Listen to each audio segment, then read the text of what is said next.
En France, private equity, la moyenne, c'est 14,2% de rendement. C'est au-dessus du CAC 40, c'est au-dessus de l'immobilier, c'est au-dessus de l'assurance vie. Hello Bradley, merci d'être avec nous aujourd'hui. Merci d'avoir accepté notre invitation. Tu es le Merci. fondateur de Fundora. Évidemment, on va te laisser te présenter, te expliquer ce que tu fais et qu'est-ce que tu apportes à tes utilisateurs, qu'est-ce que tu apportes on va dire, au monde entrepreneurial. C'est hyper intéressant. Aujourd'hui, on va parler de démocratiser l'investissement. On va parler de donner accès à ce qui était réservé on va dire, aux 1% ou aux investisseurs les plus riches et les plus connectés. Et les plus connectés. Je te laisse te présenter et nous expliquer dans les grandes lignes ça avant qu'on deep dive dans les questions. Bah écoute, merci Alexandre, merci pour l'invitation, je suis ravi d'être là. Effectivement, donc moi je suis Bradley, j'ai 39 ans et aujourd'hui je suis le CEO et un des cofondateurs de la plateforme Fundora, qui est une plateforme qui permet aux investisseurs privés d'accéder à des stratégies de private equity à partir de 100 euros. Et au sein de ces stratégies, donc qui sont structurées sous forme de mandats de gestion, on y intègre des fonds de capital investissement, des fonds professionnels de private equity. Et donc, on a rendu ça possible puisque avant l'arrivée de Fundora, ce n'était pas possible pour les investisseurs privés de rentrer dans ce type de fonds à partir de petits tickets. Il fallait généralement au moins 100 000 euros, mais pour les meilleurs fonds, c'était souvent plusieurs millions d'euros, puisque à l'origine, et c'est toujours le cas aujourd'hui, hein, c'est des fonds qui sont réservés soit aux institutionnels, soit aux professionnels de l'investissement, et donc qui n'étaient pas ouverts aux investisseurs privés. Et donc on s'est cassé la tête pendant des mois et des mois avec mon associé pour trouver le mécanisme qui allait nous permettre de proposer cette classe d'actifs aux investisseurs privés. Ok. Alors, de ce que j'ai pu voir et de mes petits renseignements, en plus, toi, tu as un parcours qui est très inhabituel, parce que si je dis pas de bêtises, tu as commencé dans la boulangerie, enfin, t'as monté un réseau de boulangeries. Est-ce que tu peux nous expliquer un peu plus, donc évidemment, ton parcours, parce qu'il est hyper intéressant de ce que j'ai pu voir, et comment t'en es arrivé à te dire, je vais essayer de révolutionner le private equity, qui est quand même, comme tu l'as très bien dit, un monde assez fermé. Donc, a priori, c'est pas la première idée qui vient en tête quand on se dit, tiens, on va créer une boîte. Ouais, ouais, non, mais complètement. Alors en fait, moi, comme tu le dis, j'ai un parcours assez atypique. À la base, plutôt classique en fait, puisque j'ai fait une université, en l'occurrence Paris 2 à Sas, en licence d'économie. Et puis après ma licence d'économie, j'ai intégré l'EDEC, donc avec ce qu'on appelle les concours parallèles, concours passerelles. Et donc je suis arrivé directement en deuxième année d'école de commerce à l'EDEC. Et puis en fait, pendant ces 2 ans, j'ai eu l'occasion de faire des stages, d'abord chez Pernod Ricard à la direction financière en gestion de trésorerie, puis après dans une société qui était plutôt type start-up, agence qui créait des sites internet et des applications mobiles. Donc je te parle de ça, on est en 2007-2008.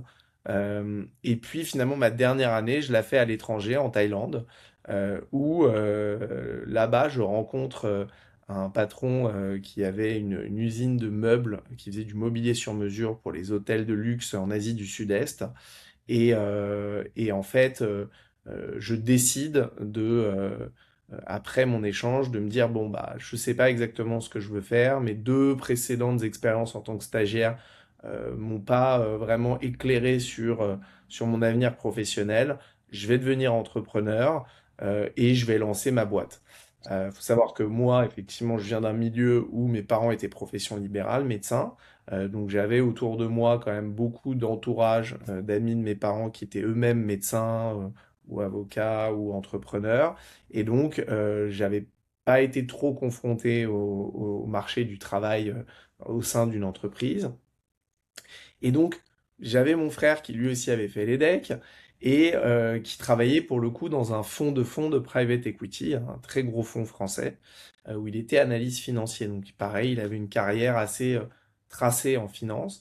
Et puis en revenant de Bangkok, je lui dis, écoute, moi je pense qu'il y a un truc à faire où on pourrait créer du mobilier, fabriquer du mobilier sur mesure pour les cafés, hôtels, restaurants en Europe, en France notamment.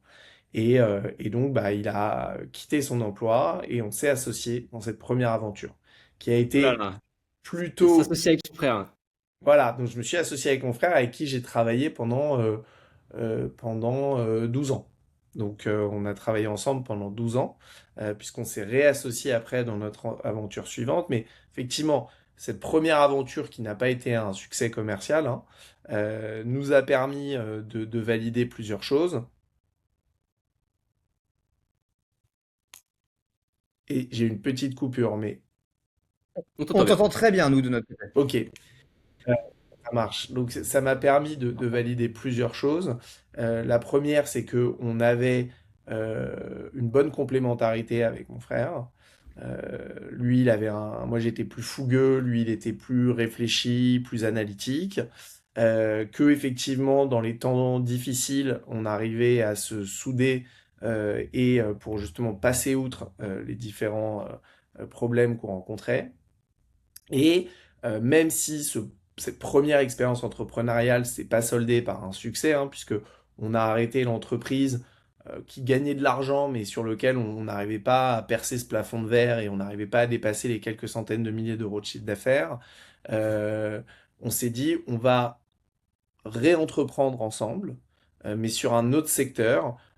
Et on va pas recommettre les mêmes erreurs que ce qu'on a fait sur notre première entreprise, c'est-à-dire qu'on va en amont bien étudier le marché, bien se poser les questions de pourquoi on le fait, et ensuite on se lancera. Et donc quand on a analysé le marché, là je te parle de ça, on est en 2011, Ok. on est sur une sortie de subprime, de crise des subprimes qui est assez violente. L'économie est quand même a du mal à repartir. Et donc, on cherche un secteur un peu anti-crise. Et puis, voilà, par une connaissance qui avait des boulangeries, qui était voilà, qui avait des boulangeries, on se dit qu'effectivement, le secteur de la boulangerie peut être un secteur intéressant. Nous-mêmes, on est très amateurs de pain. Voilà, c'est un truc qui est très important dans notre famille, d'avoir la tradition à table tous les soirs. Et effectivement, on a cette culture de dire on va aller vraiment dans la meilleure boulangerie du quartier, même si c'est pas la plus proche. On a envie de faire l'effort, d'aller plus loin pour acheter le pain qui nous semble être le meilleur dans le quartier. Euh, et donc finalement, on commence à faire un peu une étude de marché. On regarde au début, comme on n'avait pas d'expertise dans la boulangerie, on a pensé potentiellement être franchisé d'enseigne de boulangerie. Rapidement, on a vu qu'au niveau de la qualité des produits qui étaient proposés, nous, on se reconnaissait pas là-dedans. Et donc, on n'a pas voulu faire l'erreur de se dire, on nous dit que ça marche, mais effectivement, nous, en tant que clients, est-ce qu'on aurait acheté? Non, parce que pour nous, la qualité n'était pas au rendez-vous. Donc on a eu pas mal de discussions avec des franchiseurs pour finalement se dire, bon bah non, en fait, on va se retrousser les manches et puis on va repartir de la base, on va apprendre le métier de boulanger-pâtissier et on va s'inscrire dans un CAP. Et donc c'est exactement ce qui s'est passé puisque quelques semaines plus tard, on a trouvé notre formation, en l'occurrence à l'école de boulangerie de Paris dans le 12e arrondissement et on a passé un CAP, donc mon frère en boulangerie et moi en pâtisserie. Et donc on avait pris la session du matin qui démarrait à 6 heures du matin. Et en fait, ce qui se passait, c'est que donc on se levait très tôt, on faisait les cours le matin de 6 heures jusqu'à midi, et ensuite, les après-midi, on se concentrait à notre projet entrepreneurial qui était de reprendre, d'acheter un fonds de commerce de boulangerie. Donc voilà un petit peu comment ça s'est articulé. Et ça a été le début, en fait, pour nous, dans cette aventure de la boulangerie. J'ai une question qui est qui est de me dire, t'as dit un truc hyper important, t'as dit on était post-subprimes, donc post-crise, en rémission, voire même pas encore. Du coup, tu as choisi quelque chose que tu juges, et je suis assez d'accord avec toi, et je pense que tout le monde est d'accord avec toi, anti-crise, et donc anticyclique et compagnie. Est-ce que si c'était à refaire aujourd'hui, parce qu'on a beaucoup des gens, de nos auditeurs qui nous écoutent parce qu'ils cherchent des idées de business pour se lancer. Est-ce que tu considères que ta thèse là-dessus, elle serait toujours vraie aujourd'hui? Aujourd'hui, tu vois, on parle, bah, il y a évidemment eu le Covid, puis la guerre en Ukraine, la hausse des matières premières, les trucs sur l'électricité, une certaine instabilité, l'IA, enfin bon bref, on met tout ça et on peut considérer qu'on est dans un, même si c'est pas la crise de 2008, enfin, ça n'a rien à voir, mais dans une sorte de moment d'incertitude un peu difficilement contestable, en tout cas. Est-ce que tu considères que ta thèse est toujours vraie? Est-ce que tu conseillerais à des gens de se lancer là-dedans ou pas forcément? Alors, effectivement, bon, déjà, il y a plusieurs éléments. Aujourd'hui, je pense que c'est important d'analyser le monde dans lequel on vit, en tout cas sur la partie incertitude, partie économique, sur l'endroit où on a envie d'entreprendre, si c'est en France, si c'est dans d'autres pays dans le monde. Et c'est important aussi de regarder les projections dans les prochaines années sur ce que on va dire, les analystes anticipent sur les changements de paradigme qui peuvent arriver dans les prochaines années. Nous, à l'époque, au début des années 2010-2011, effectivement, on se dit que euh, on est à l'aube de ce mouvement, en fait, qui a été très fort, hein, de gens qui ont fait des reconversions professionnelles parce que justement, ils ne se reconnaissaient pas forcément dans le milieu du travail dans lequel ils évoluaient. Et donc nous, ce qui est sûr, c'est qu'on a fait partie de cette première vague d'entrepreneurs qui se sont mis à entreprendre dans le domaine de la restauration, de l'alimentaire. Et puis après, il y a eu vraiment d'autres entrepreneurs dans la menuiserie, l'ébénisterie, ça peut être Ouais. voilà, dans les métiers, on va dire, de l'artisanat. Euh, mais à l'époque, les gens n'y croyaient pas beaucoup. Parce que c'est vrai que c'est des métiers que tu apprends très tôt. Généralement, c'est des CAP que tu fais à l'âge de 15-16 ans.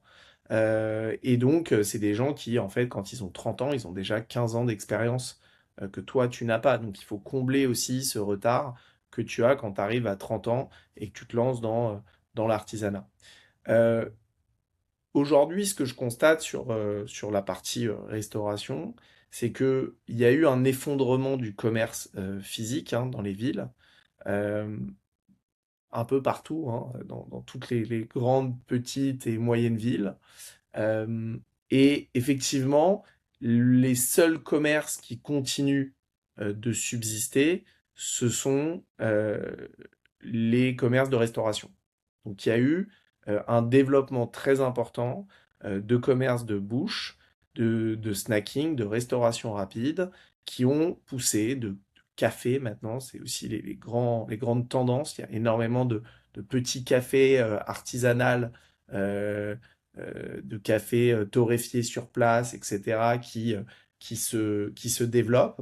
Et donc tout ça est venu quand même renforcer considérablement la concurrence, puisque aujourd'hui, la boulangerie est plus concurrencée qu'il y a quelques années, puisqu'il y a quelques années, quand tu étais dans une entreprise et que tu allais manger le midi, la plupart du temps, tu te retrouvais à aller à la boulangerie pour acheter ta formule, ton sandwich. Aujourd'hui, tu as une offre qui s'est développée, qui est très importante. Donc tout ça, c'est venu grignoter des parts de marché sur le terrain de la boulangerie. Donc je pense qu'aujourd'hui, c'est un secteur qui est beaucoup plus concurrentiel qu'il y a 15 ans, quand on s'est lancé. Maintenant, ça reste un secteur intéressant sur lequel tu peux trouver des positionnements qui sont forts et qui te permettent de justement développer une enseigne, pardon. C'est ce qu'on a fait nous chez Ernest et Valentin, parce que c'était le nom de l'enseigne artisanale qu'on a développée avec mon frère. Mais effectivement, voilà, aujourd'hui, tu as beaucoup, beaucoup de commerces qui ferment au profit de de snacking, de petites restaurations rapides, de petits Ouais. cafés. Et donc, il y a une concurrence qui est plus intense. Donc, tu dois aussi te remettre en question sur la qualité de ce que tu proposes, la qualité de l'accueil, des produits. Et ça, du coup, bah, ça tire un peu tout le monde vers le haut. Aussi, je pense que le niveau en boulangerie s'est beaucoup amélioré. Alors, je parle à Paris, hein, parce que je connais pas bien Paris, les alentours, dans la banlieue parisienne, parce que c'est là que nous, on opérait. Et je sais qu'aujourd'hui, le niveau global par rapport à il y a 15 ans, s'est considérablement augmenté. Et on le sait, plus il y a de concurrence et plus le niveau général augmente. Aujourd'hui, on le voit sur l'IA aussi, plus la concurrence de Gemini arrive avec Google, et plus ça pousse les autres acteurs qui étaient bien implantés à élever leur niveau de jeu, justement, si je peux me permettre cette expression, pour bah, justement rester dans la course. Ouais, tout à fait. Enfin, je suis entièrement d'accord avec toi. Si je dis pas de bêtises, vous avez vachement développé le concept et vous êtes arrivé jusqu'à, alors j'ai vu différents chiffres, mais 17 boulangeries, si je dis pas de bêtises. Oui, c'est Ok, ça, exactement. Alors, moi aujourd'hui, donc ce qu'il faut savoir, c'est que moi j'ai quitté la partie opérationnelle de l'entreprise. Donc, je gérais aux côtés de mon frère pendant 8 ans, enfin 7 ans et demi, on va dire. Et effectivement, donc moi je suis sorti de l'opérationnel à la fin de l'année 2020.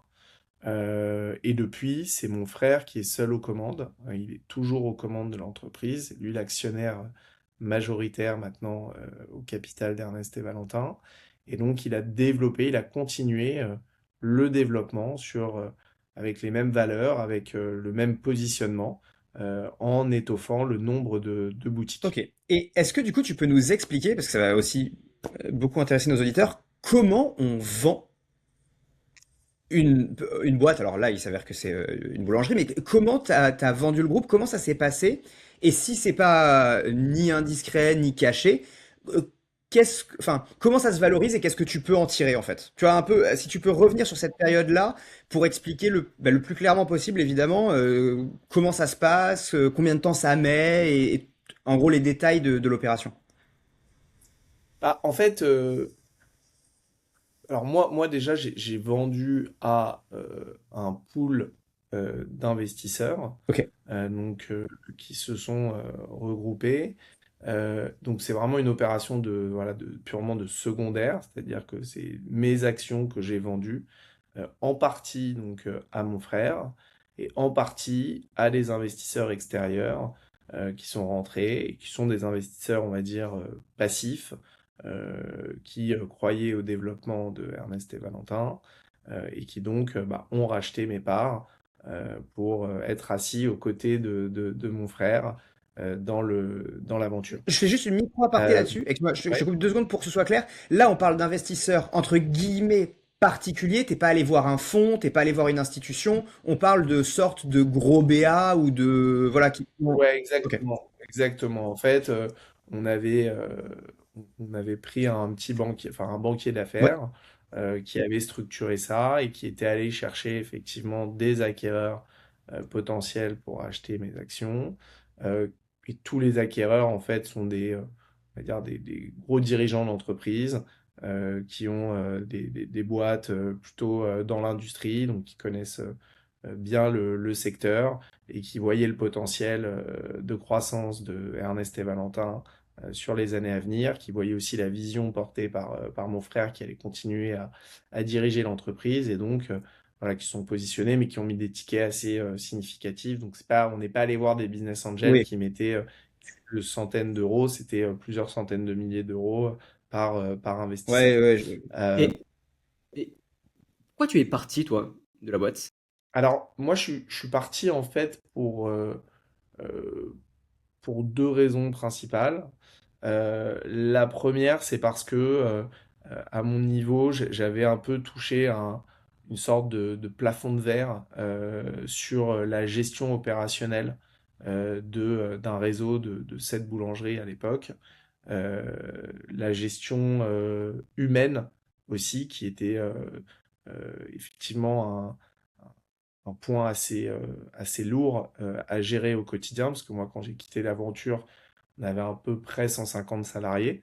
Aujourd'hui, il y a un peu plus de 300 salariés dans le groupe. Donc, c'est des structures qui sont assez complexes d'un point de vue managérial, parce que vous êtes répartis sur plusieurs sites, donc des sites enfin, des boulangeries, des laboratoires de fabrication également. Et donc, tout ça doit s'articuler. Euh, c'est un secteur dans lequel il y a beaucoup d'absentéisme, beaucoup d'arrêt de travail, donc c'est effectivement au quotidien assez éprouvant.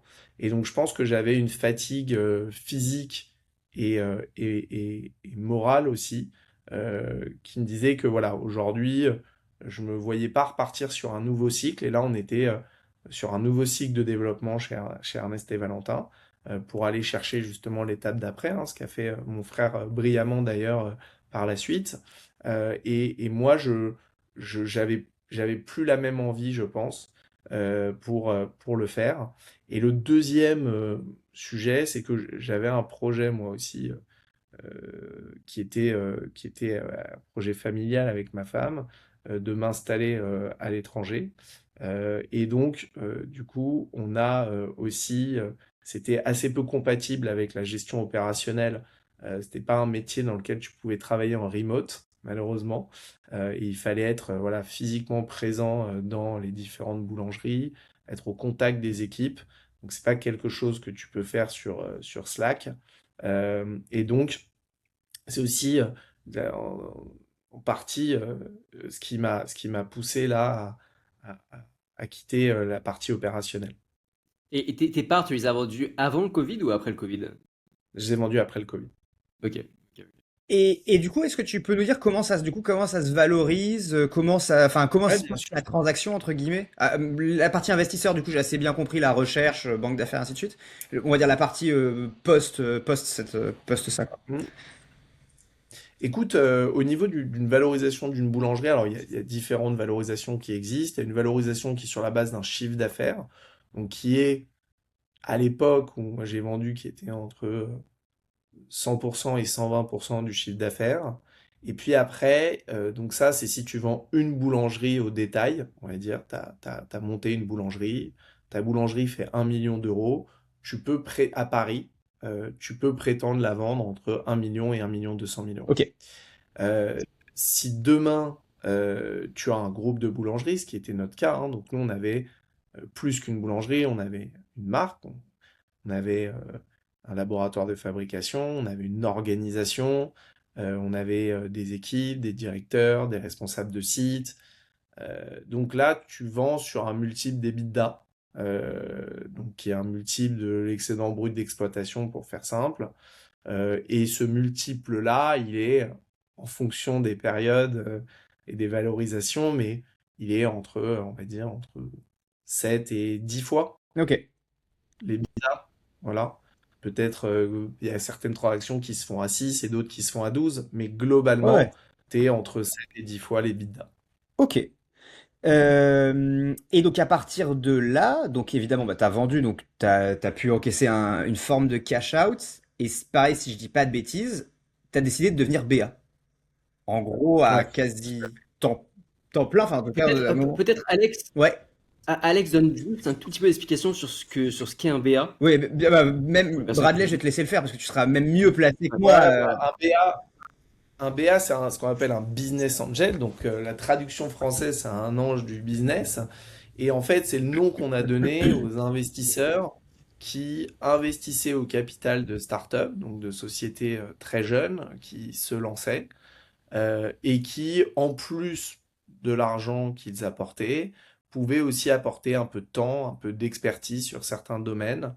Euh, et donc, c'est quelque chose qui est très en vue chez les gens qui ont monté des boîtes et qui se disent, j'ai une expérience en tant qu'entrepreneur, j'ai vendu ma boîte, j'ai gagné de l'argent, une partie de cet argent-là, je vais le réinjecter dans l'économie réelle et plutôt que de le mettre dans des actions en bourse ou dans de l'immobilier, je vais en mettre une partie pour aider les entrepreneurs qui se lancent et qui ont besoin de capitaux et peut-être aussi d'un peu de mon expérience. Voilà.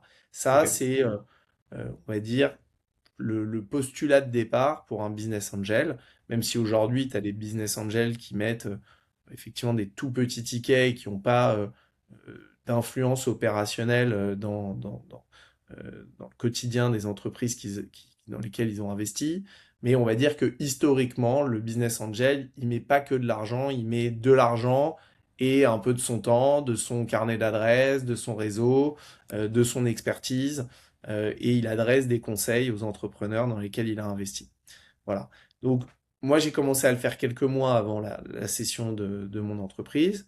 Après, en France, il y a quand même un mécanisme qui s'appelle qui est le réemploi, hein, dans lequel tu peux en fait réinvestir au travers d'une holding que tu as constituée une partie de l'argent que tu as gagné suite à la cession de tes parts et qui du coup n'est pas fiscalisé si tu acceptes de réinvestir 60% de l'argent que tu as gagné au capital d'entreprise dans le cadre d'augmentation de capital. Voilà. Donc ça peut être dans des startups, ça peut être dans les entreprises plus matures qui font des augmentations de capital. Il y a un dispositif qui s'appelle le 150 OBTR qui prévoit justement pour les fonds compatibles avec ça de pouvoir réinvestir et de bénéficier justement de cette non-imposition sur les gains que tu as fait. Donc voilà, globalement, moi, très entrepreneur, qui aime aussi quelque part le risque, j'ai mis une grosse partie de mon réemploi dans des startups. Voilà, dans des startups très jeunes. T'as l'ordre d'idée Comment? un peu de ce que ça représente? Ouais, j'ai investi quasiment 1,5 million d'euros Ok, dans des startups. ok. Donc j'ai mis une part importante du patrimoine que j'avais. Euh, 60% du coup. comment?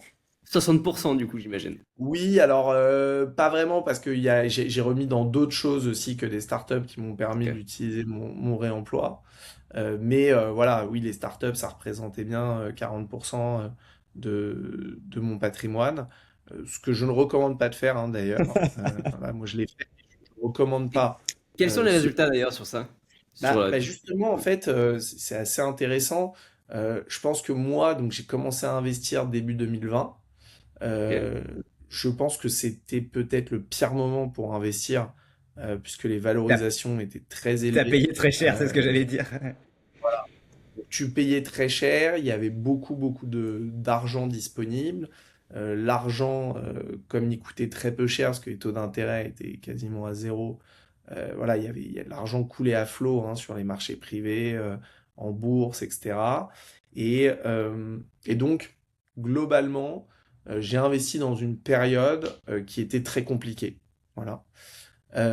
Et mon bilan après 6 ans aujourd'hui, à peu près 20-30 sociétés, là j'ai plus exactement le chiffre en tête, mais entre 25 et 30 sociétés.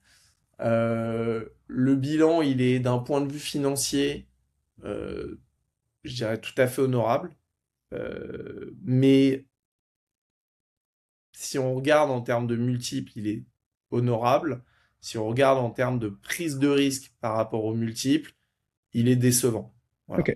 Euh, mais ça m'a permis en fait de faire un apprentissage sur le monde de l'investissement dans le non-coté, de me familiariser aussi avec un certain nombre de choses que je ne connaissais pas par rapport aux différents pactes d'actionnaires, aux clauses de liquidation préférentielle, par rapport à la communication aussi qui est faite par les entrepreneurs auprès de leurs investisseurs, par rapport au niveau de véracité de ce qui est communiqué par rapport à la réalité.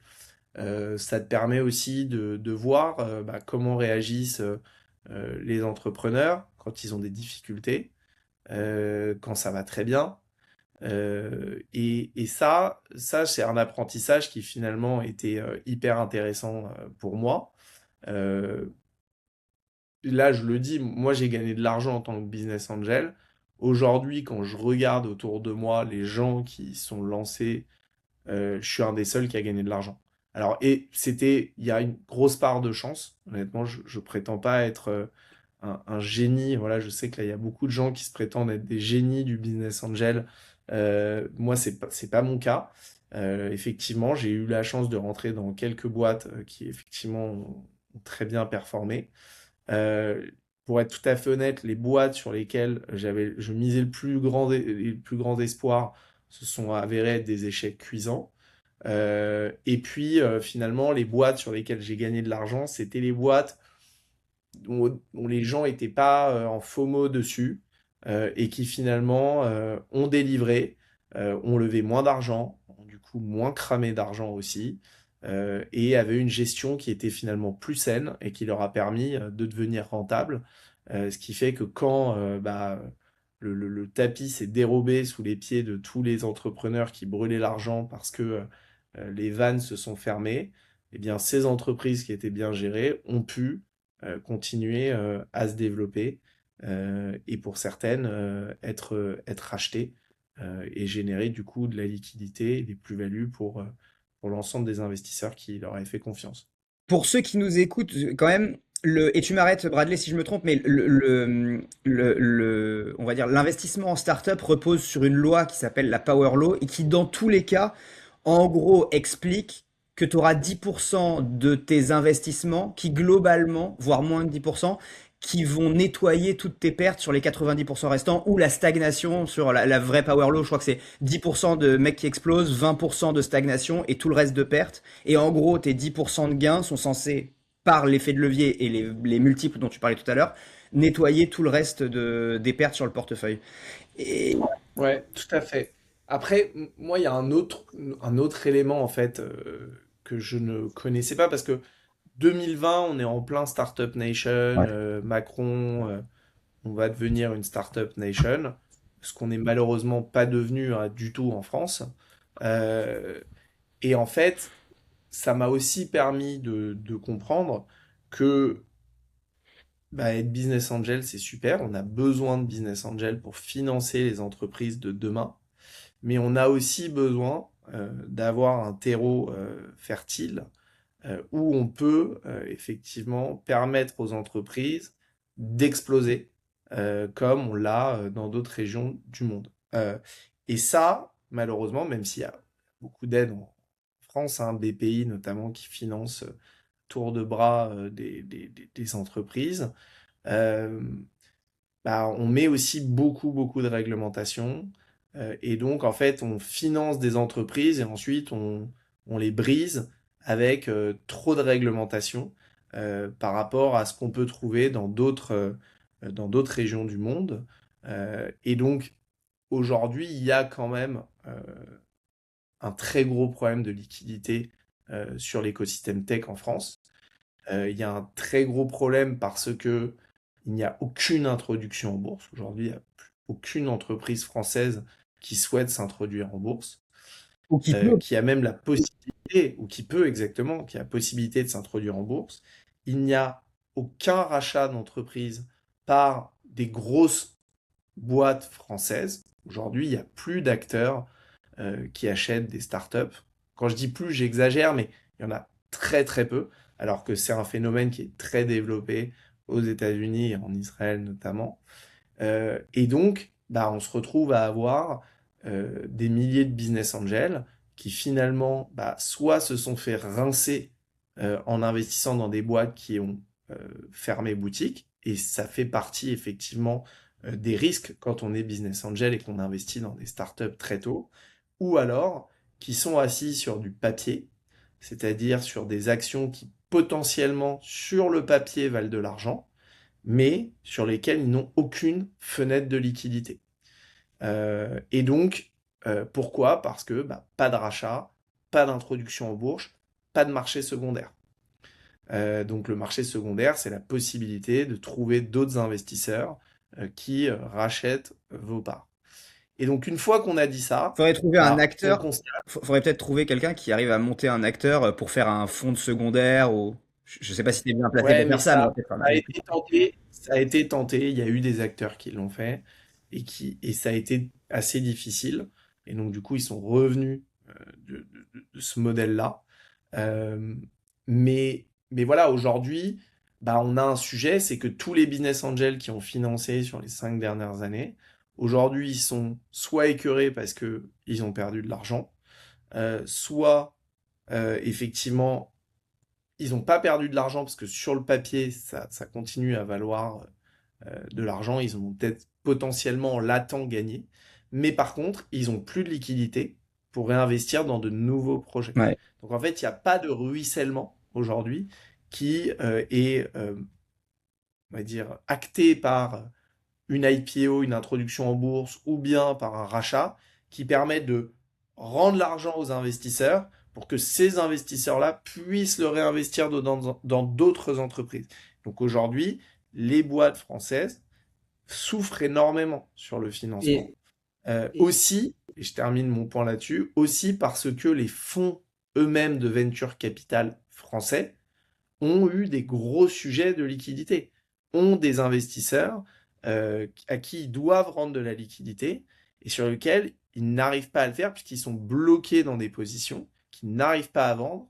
Les boîtes ne sont pas rachetées, ne sont pas introduites en bourse. Et donc tout ça fait qu'aujourd'hui, les fonds en France ont aussi beaucoup de mal à lever de l'argent et on a besoin qu'ils lèvent de l'argent pour continuer à financer les startups de demain en France. Donc là, on est vraiment dans un mécanisme où finalement, si on n'avait pas BPI, ça serait un cataclysme, concrètement. Euh, et donc, BPI permet d'amortir le fait qu'il n'y ait pas de liquidité qui revienne aux investisseurs et donc qu'il n'y ait pas de ruissellement. Mais on est quand même dans une situation qui est compliquée et j'ai bien peur qu'on creuse, nous, notre retard par rapport notamment aux États-Unis qui avancent très très vite en ce moment sur les sujets d'IA. Ouais, enfin, en France, on parle de plus en plus de fonds zombies, c'est-à-dire de fonds qui théoriquement ont des AUM délirants. AUM, c'est Asset Under Management. Donc, en gros, le total des participations plus du cash, même si en règle générale, il n'y a plus beaucoup de cash. Et en fait, il y a en effet, comme tu le disais, un gros problème de liquidité. Ils peuvent pas liquider le fonds. Donc, tant que t'as pas liquidé, tu peux pas rendre aux LP. Les LP sont les limited partners, les mecs qui te donnent l'argent à la base. Et donc le problème c'est que toute la machine est grippée parce que tu peux pas relever un nouveau fonds, donc pas investir, donc c'est très compliqué. Et il y en a apparemment de plus en plus, même si évidemment c'est des stats qui restent très fermés, donc difficile de dire le qui et combien. Mais visiblement les fonds zombies représenteraient beaucoup beaucoup d'argent aujourd'hui. Bah, il y a ça, et puis il y a les fonds, ce qu'on appelle les fonds de continuation, qui sont très à la mode en ce moment, puisque aujourd'hui, tu as beaucoup de gros fonds qui, effectivement, n'arrivent pas à liquider leur position, et donc ils ont trouvé ce mécanisme assez ingénieux, finalement, pour monter un fonds de continuation qui va racheter toutes les dernières participations au fonds précédent, qui va permettre de donner de la liquidité aux investisseurs du fonds précédent et qui est généralement racheté avec une décote et qui est un argument de vente pour les investisseurs du nouveau fonds de continuation en leur disant, bah voilà, vous vous rapprochez d'un exit potentiel parce que nous, on a déjà porté cette ligne dans notre portefeuille pendant 7 ans, 8 ans. Donc là, on est vraiment plus très loin d'un exit. Et en plus, on vous a permis de rentrer avec une décote de 10, 15, 20, 30%. Donc, vous arrivez, vous avez un truc qui vaut 100 et vous l'avez payé 70. Donc, en fait, comme ça leur permet finalement de créer une liquidité parce que aujourd'hui, les grosses participations sont assez dures à céder. Entièrement d'accord avec toi. Alors attends, pour reprendre maintenant, on a fait une longue digression sur tout ça, mais donc toute cette période-là, elle t'a donné envie de te dire, je vais pas rentrer en direct dans les boîtes, mais je vais essayer de rentrer dans les fonds directement. Donc soit des fonds de VC, soit des fonds de PI, ce qui va nous intéresser ensuite avec ce que tu as monté, c'est-à-dire Fundora. Est-ce que tu peux nous expliquer un peu cette transition et pourquoi, selon Ouais. toi, le fonds de PI est une classe d'actifs qui, de ce que je comprends, surperforme toutes les autres? Est-ce que tu peux nous expliquer un peu la logique qui sous-tend ça? Ouais. Alors, effectivement, on est début 2024 et moi, j'avais monté avec des copains, avec 10 copains, on avait en plus de mes investissements que je faisais au travers de ma holding, j'avais monté un club d'investissement. On était 10, on avait levé un peu d'argent et on avait pris des participations dans des startups. Euh, et puis en fait, je vois qu'on a un problème de deal flow en fait. On a un problème de deal flow, on a un problème de zone géographique. Parce que comme je disais tout à l'heure, bah, la France, c'est pas évident de faire de l'investissement dans la tech. Et donc, je me dis, bon, le deal flow que j'ai aujourd'hui qui m'arrive, c'est pas le bon deal flow en fait. C'est le deal flow qui n'a pas été pris par les pros et qui arrive aux particuliers. D'accord? Et ça, on en reparlera un peu après parce que on nous fait souvent ce procès-là chez Fundora, comme quoi on est la roue de secours des fonds qui arrivent plus à lever auprès des professionnels et qui donc du coup se penchent sur le retail. Et donc, j'aimerais bien qu'on y revienne un peu plus tard parce Avec que plaisir. c'est quelque chose qui me fait doucement rire quand j'entends ça. Euh, donc, globalement, euh, on est en début d'année 2025 et là, je me dis, bon, je vais peut-être changer ma façon de faire. Moi, je continue à avoir envie d'investir dans l'économie réelle. Voilà, c'est ce qui m'intéresse au quotidien. Acheter des actions de Renault ou d'Apple, c'est pour moi moins stimulant. Donc ça peut être très intéressant d'un point de vue financier, mais c'est moins stimulant. Et moi, ce que j'aime, en fait, c'est être au contact des entrepreneurs, d'une façon ou d'une autre. Et donc, je me rapproche à ce moment-là d'un ami de mon frère, hein, qui lui avait continué sa carrière en private equity et qui faisait du fonds de fonds, c'est-à-dire qu'il investissait lui-même dans des fonds. Euh, et donc, je lui demande de me renseigner sur deux, trois fonds de buy-out, qu'on réexpliquera le concept de buy-out juste après, mais moi, tu as compris que j'étais très, très exposé sur la partie venture capital au travers de tous mes investissements en startup, et donc, il fallait aussi que je diversifie mon portefeuille et que j'aille sur des entreprises plus matures, rentables, de plus grosse taille. Euh, et puis finalement, donc, il me donne deux, trois noms, j'appelle un premier fonds en disant, voilà, bah, je souhaiterais avoir des renseignements sur... Et donc là, je demande à parler à la personne en charge des relations investisseurs et je vois tout de suite quand je commence à parler avec cette personne que elle est pas très à l'aise. Elle se demande pourquoi je l'appelle et elle comprend pas bien. Donc je lui explique.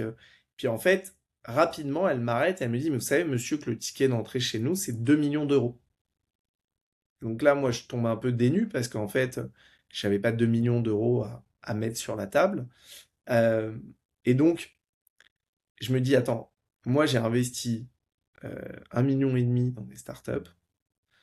Je, j'ai de l'argent à déployer. J'ai eu envie d'investir dans l'économie réelle. En fait, je ne peux pas rentrer dans ce fonds-là, qu'on m'annonce comme étant un très bon fonds. Et là, je me suis dit, putain, mais c'est profondément injuste parce qu'aujourd'hui, on laisse des investisseurs particuliers investir dans des startups dont on sait que la probabilité de gagner de l'argent est très limitée. Alors, je le dis, il y a des gens qui gagnent de l'argent dans les startups.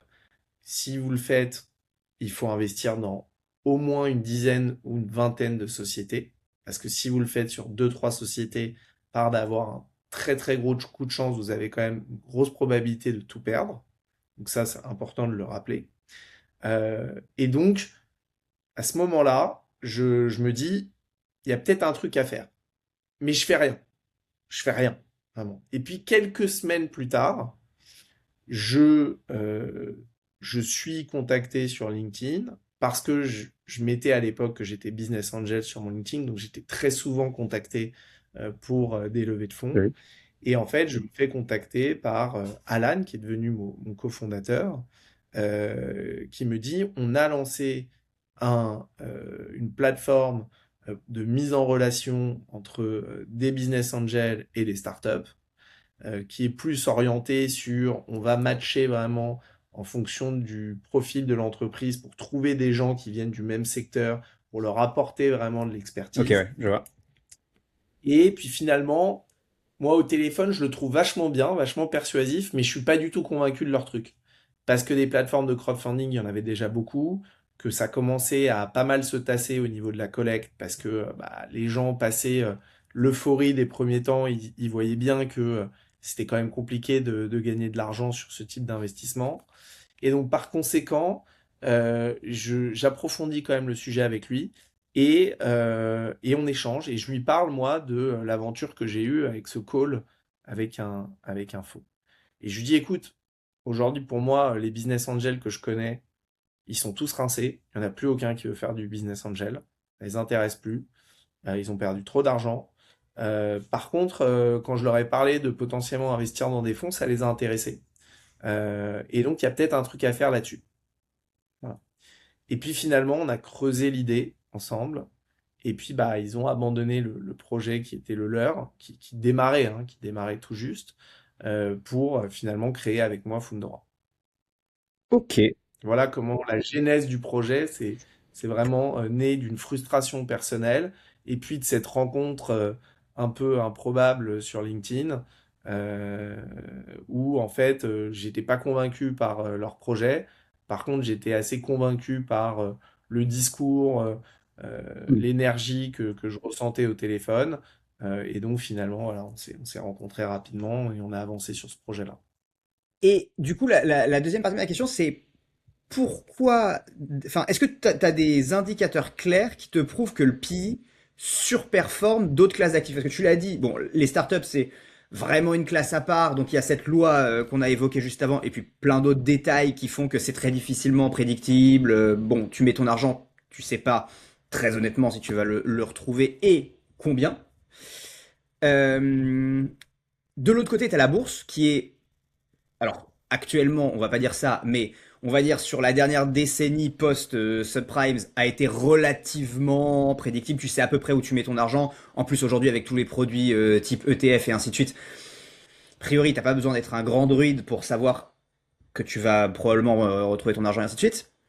Cette catégorie du PI, elle est un peu particulière parce qu'il y a des fonds où on sait qu'ils ont des rendements de l'ordre de, tu m'arrêtes si je me trompe, mais de, on va dire, 12 à 18. Et ils arrivent à le tenir depuis très longtemps, des très bons fonds, enfin, et Blackstone et compagnie, enfin, qui sont très efficaces. Pour autant, c'est aussi derrière une industrie où tu peux avoir des problèmes de liquidité, parce que tu as les mêmes problèmes, entre guillemets, qu'en startup, même si ils sont beaucoup moins importants, parce que là, pour le coup, tu as plus de liquidité de rachat avec des grands groupes et ainsi de suite, mais tu es exposé à ce même problème de liquidité qui peut arriver, ce qui n'arrive pas ou jamais en bourse. Est-ce que tu peux nous expliquer pourquoi ça performe si bien et pourquoi c'est une très bonne alternative au je vais faire x 150 en startup et au je vais averager peut-être 6-7 en bourse. Si je Mm. schématise beaucoup, hein. Alors, effectivement, bon, déjà, il y a plusieurs choses dans ce que tu as dit. C'est qu'effectivement, quand on regarde les performances du private equity, alors c'est pas nous qui le disons, c'est l'étude France Invest de 2024 et j'ai plus celle de 2025, mais gros, en France, private equity, la moyenne, c'est 14,2% de rendement annuel. Donc c'est au-dessus du CAC 40, c'est au-dessus de l'immobilier, c'est au-dessus de l'assurance vie. Euh, Après, il faut bien regarder quelque chose de très important, c'est la dispersion qu'il y a entre le dernier quartile, le troisième quartile, la moyenne, le premier quartile, le top 10%, le top 5%, le top 1%. Et là, tu as des écarts qui sont extrêmement significatifs. Extrêmement significatifs.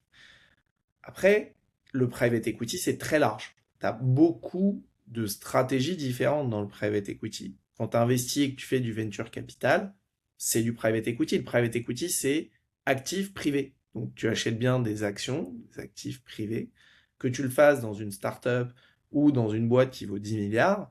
Dans les deux cas, tu détiens des actions non Je cotées. me permets juste un petit aparté. On entend par privé dans le cas de figure ici, pas par opposition à public, mais par opposition à côté. C'est en gros côté non coté et pas privé C'est ça. public. Je précise juste pour voilà pour le contexte. Tout à fait. Et donc, en fait, ce qui se passe, c'est que tu as sur les marchés privés plein de stratégies différentes. Tu as du venture capital, du capital risque, tu as du capital développement, du growth, on appelle ça en anglais, tu as le LBO, le buyout, le rachat d'entreprise avec un effet de levier par la dette. Tu as le secondaire, où là, tu vas racheter des actions existantes justement pour donner de la Pareil. liquidité à d'autres investisseurs. Tu as même la private debt aujourd'hui qui se développe Ouais. énormément, qui est devenu un pan très important, avec de plus en plus de fonds qui se spécialisent là-dedans. Donc finalement, aujourd'hui, le private equity au global, il y a vraiment énormément de stratégies différentes. Nous, chez Fundora, on a pris le parti de proposer un peu chacune de ces stratégies aux investisseurs pour leur permettre de bien se diversifier, avec des rendements qui sont pas les mêmes en fonction de C'est bon. si tu vas investir sur du buyout ou sur du venture capital, les multiples que tu peux espérer faire ne sont pas les mêmes. Les risques associés ne sont aussi pas les mêmes. L'horizon d'investissement n'est pas le même. Donc c'est important en fait de bien comprendre ce dans quoi tu t'engages.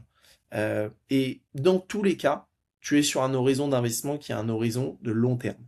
Tu ne peux pas te positionner en private equity en te disant je rentre aujourd'hui, je veux investir de l'argent aujourd'hui dont je vais avoir besoin dans 6 mois, 1 an ou 2 ans.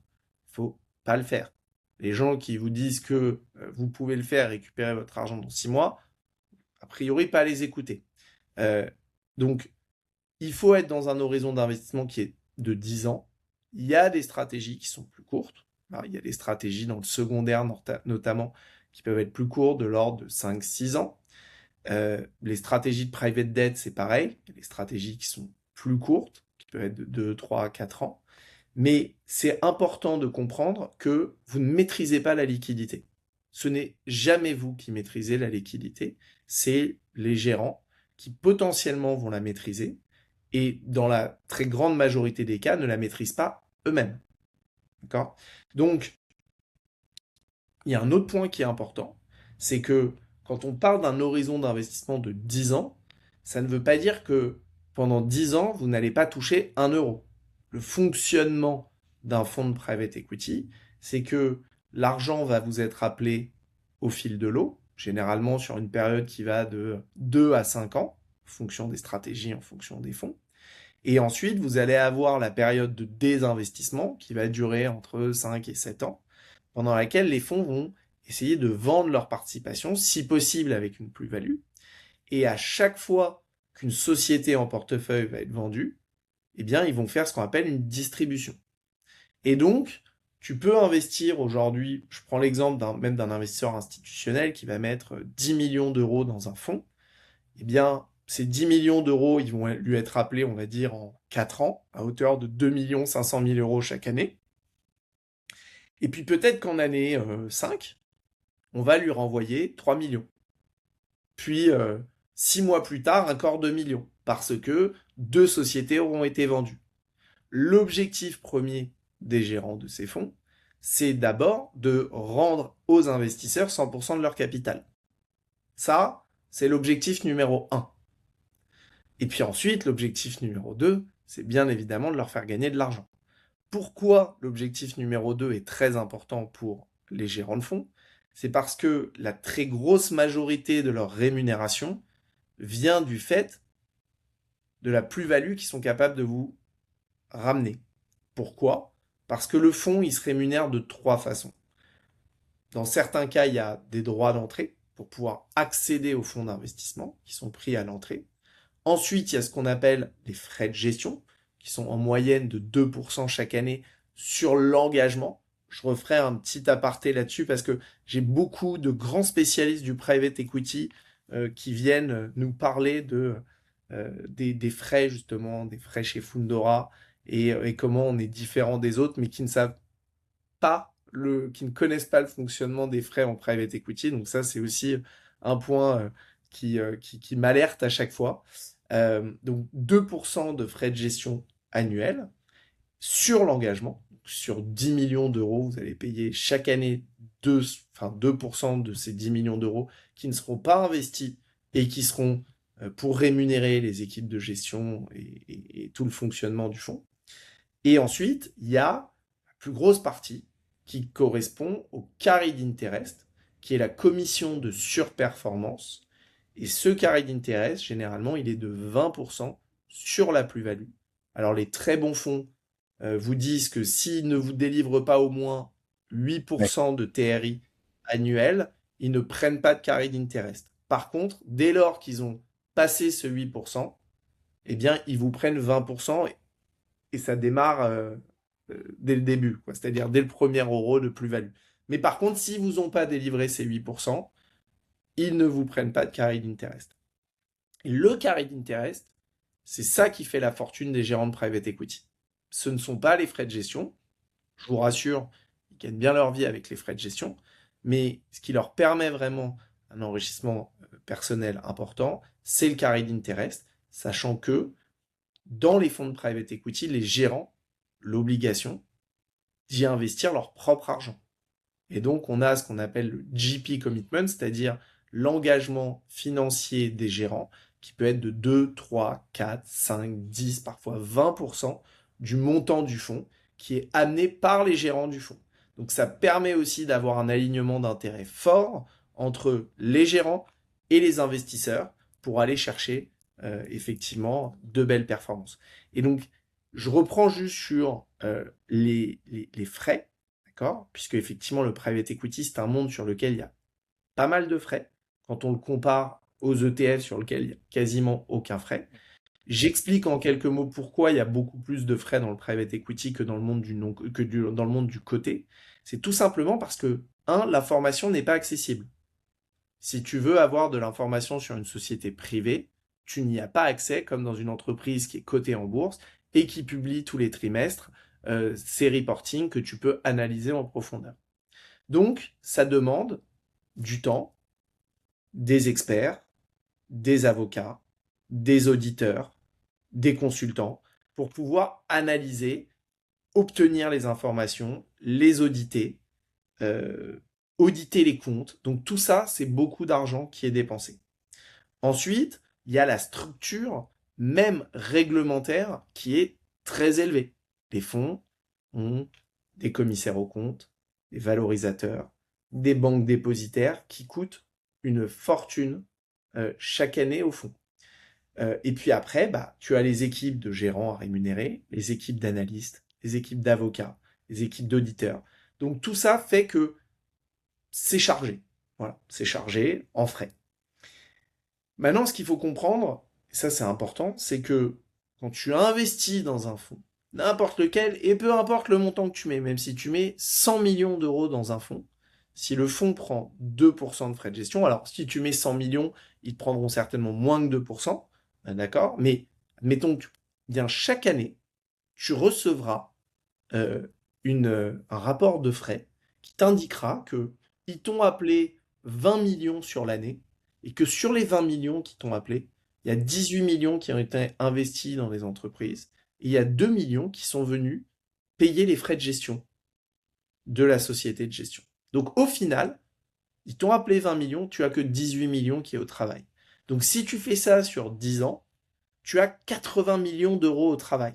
Donc ta performance, elle ne sera pas calculée sur les 100 millions que tu as décaissés, mais bien sur les 80 millions qui ont réellement été investis. Le reste ayant servi à rémunérer tout ce que j'ai cité précédemment. Et donc, là-dessus, il y a cette guéguerre de oui, mais les frais, etc. Ce qu'il faut savoir, c'est qu'il y a deux types d'acteurs. Il y a les acteurs qui vont parler du brut. Donc, des multiples bruts, des TRI bruts, etc. Puis, tu as le net. Et dans le private equity, entre le brut et le net, il y a une différence qui est assez conséquente. D'accord? Parce que si tu parles du brut et que tu exclus les droits d'entrée, les frais de gestion, le carry d'intérêt, tu te retrouves à avoir des multiples très élevés. Et puis, in fine, tu comprends pas pourquoi en net, tu as reçu que une part, une part beaucoup moins importante. Donc, aujourd'hui, nous, ce qu'on regarde, c'est avant tout les rendements nets de tout frais du fonds, d'accord? Pour pouvoir se positionner, ok? Il y a évidemment plein de critères qu'on prend en compte, hein, c'est pas que les performances historiques sur lesquelles on s'arrête, mais c'est effectivement un de nos critères d'analyse. Et, euh, et nous, quand on communique aux investisseurs, on communique sur des rendements ou des multiples qui sont nets de tout frais, c'est-à-dire nets de frais des fonds, et net de frais Fundora.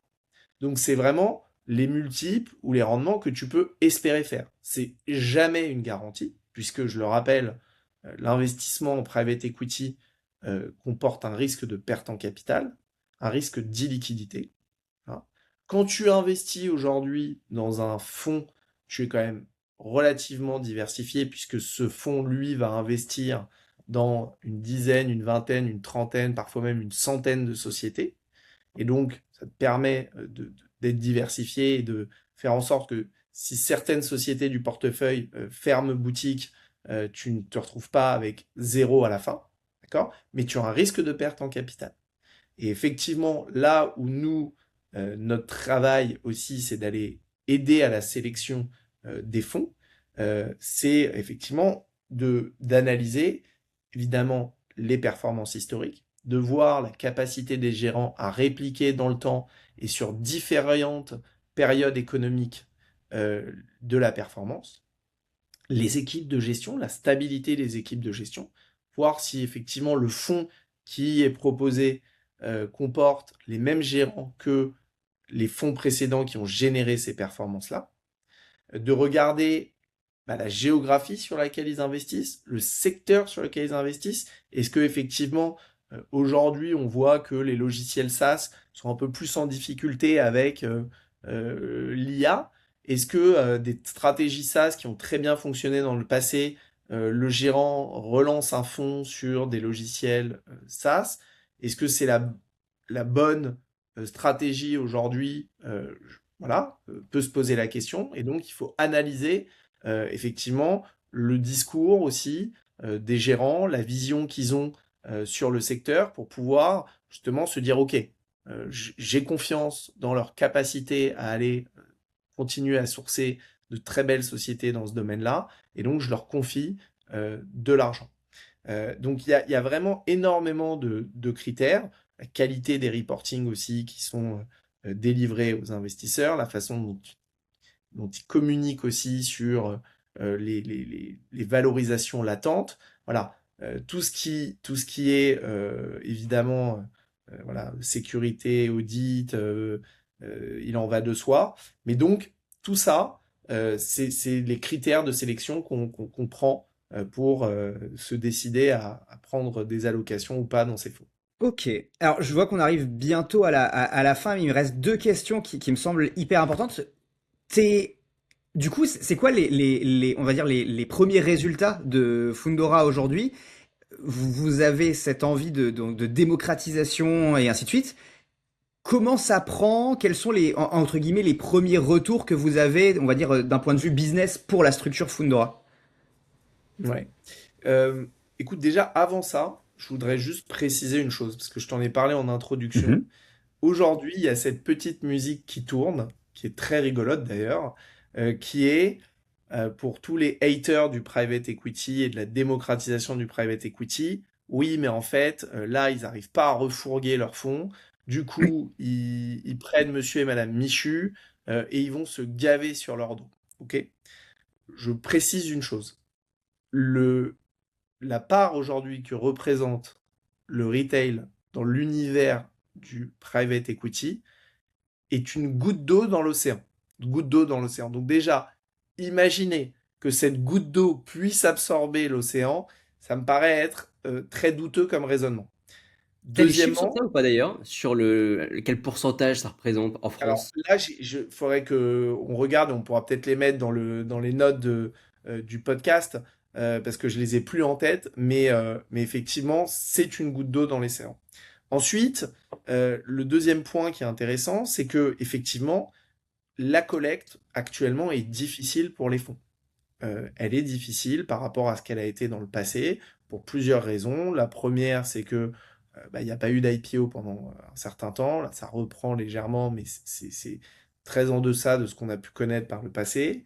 Le deuxième élément, c'est que les taux d'intérêt étant beaucoup plus hauts, eh bien, il y avait moins d'intérêt à mettre de l'argent au travail qui n'était pas liquide. Donc, des gros institutionnels se sont aussi retirés ou ont moins investi ou ont baissé leur allocation en private equity.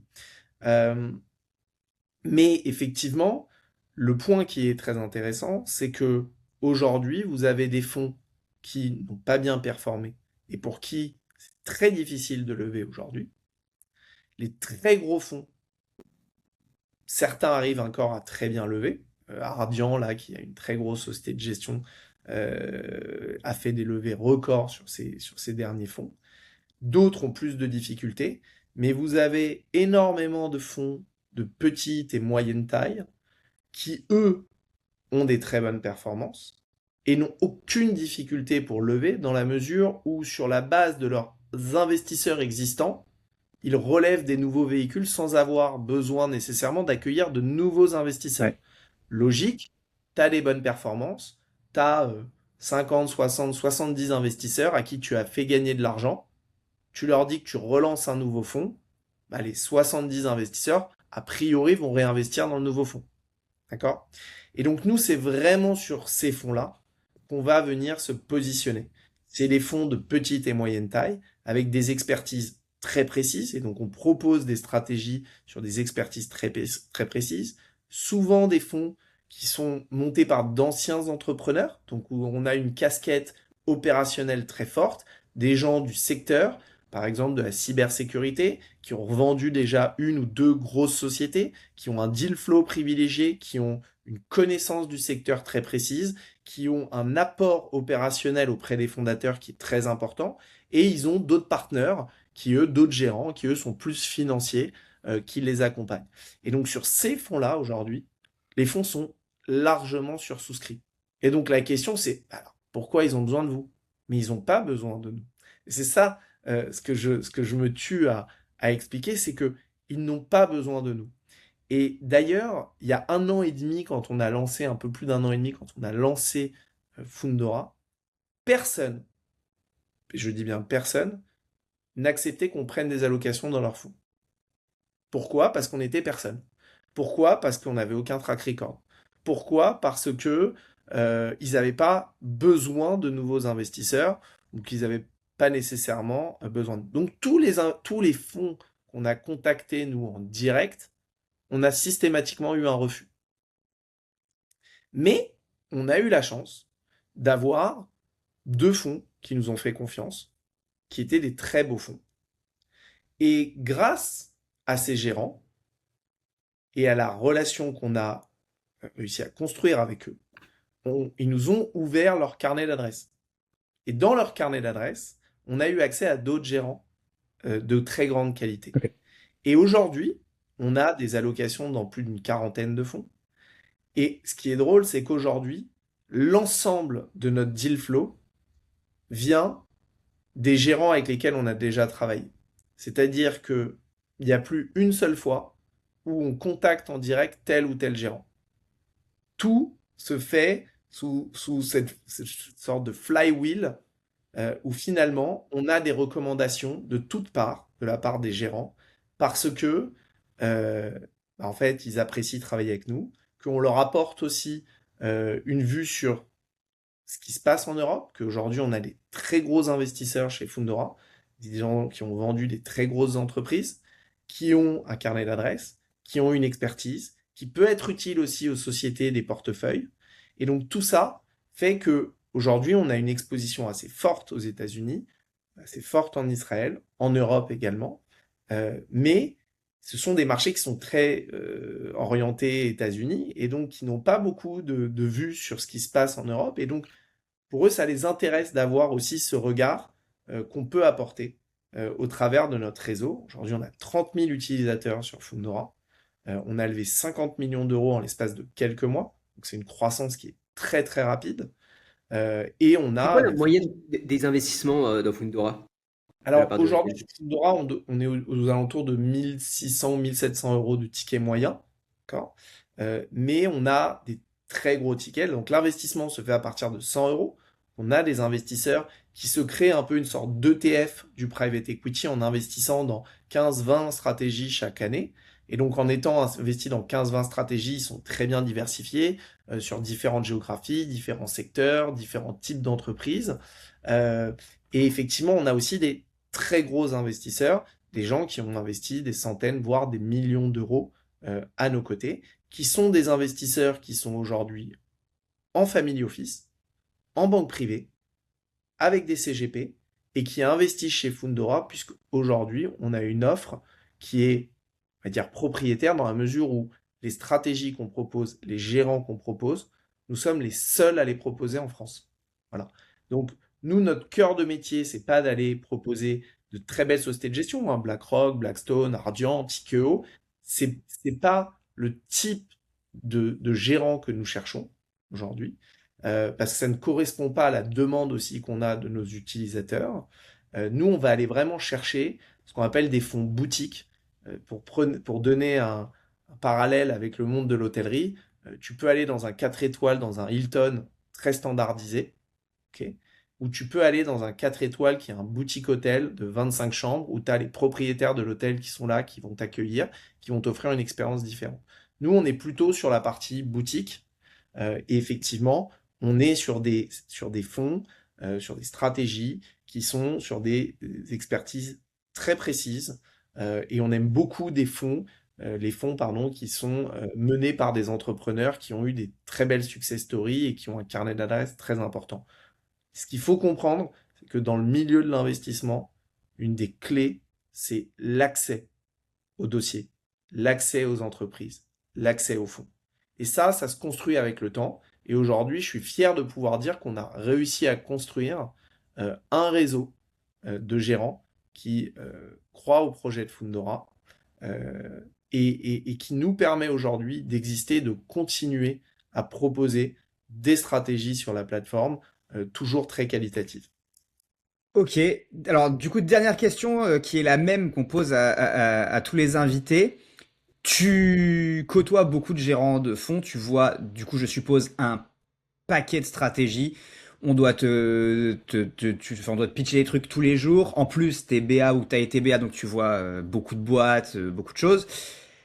C'est quoi tes prédictions pour, on va dire, les 10 ans à venir? Quelles sont les deux, trois grandes idées, c'est le nom du podcast, les next big shit, selon toi, pour les 10 ans à venir? Écoute, moi en ce moment, je suis quand même très impressionné de ce qui se passe sur l'IA. Je sais que beaucoup de personnes disent que c'est une bulle et que ça va éclater comme en l'an 2000. Moi, je pense tout le contraire. Je pense que les valorisations sont élevées aujourd'hui dans le secteur de l'IA. Je pense que elles vont certainement être amenées à baisser sur les prochains mois. Euh, mais par contre, ça n'a rien à voir avec ce qui s'est passé en l'an 2000 où il n'y avait aucun business model, où il n'y avait rien du tout. Là, on n'a jamais vu autant de sociétés passer de 0 à 100 millions de revenus en une année. C'est quelque chose qui ne s'est jamais vu avant. Euh, on n'a jamais vu autant de sociétés devenir rentables aussi vite dans la tech. Si on regarde la vague précédente des logiciels SaaS, c'est des entreprises qui ont brûlé des centaines de millions, voire des milliards de dollars avant de pouvoir être rentables. Aujourd'hui, il y a des entreprises qui lèvent 2 millions de dollars, qui 1 ou 2 ans plus tard font déjà des centaines de millions et sont profitables.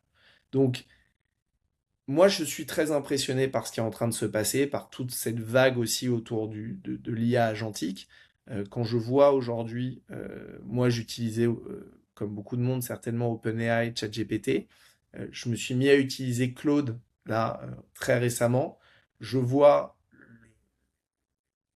le gap qu'il y a aujourd'hui et les progrès qui ont été faits, euh, c'est assez vertigineux. Quand je regarde ce qui est en train de se passer aujourd'hui sur le domaine de la cybersécurité, je suis très impressionné de ce qui se passe. Je vois qu'aujourd'hui, il y a des entreprises dans la cybersécurité qui se développent très très vite, qui sont rachetées très très cher. Moi, je continue à... Je pense que là, on change de paradigme avec ce qui se passe dans l'IA. Je, je m'inquiète aussi un peu de ce à quoi va ressembler le marché du travail dans les prochaines années. Je pense que c'est pas un mythe. Il y a beaucoup, beaucoup de gens qui n'auront plus de travail et qui n'auront plus effectivement euh, on n'aura plus besoin d'eux pour effectuer des tâches. Euh, tout le mouvement de la robotique humanoïde aussi en train de prendre une ampleur énorme.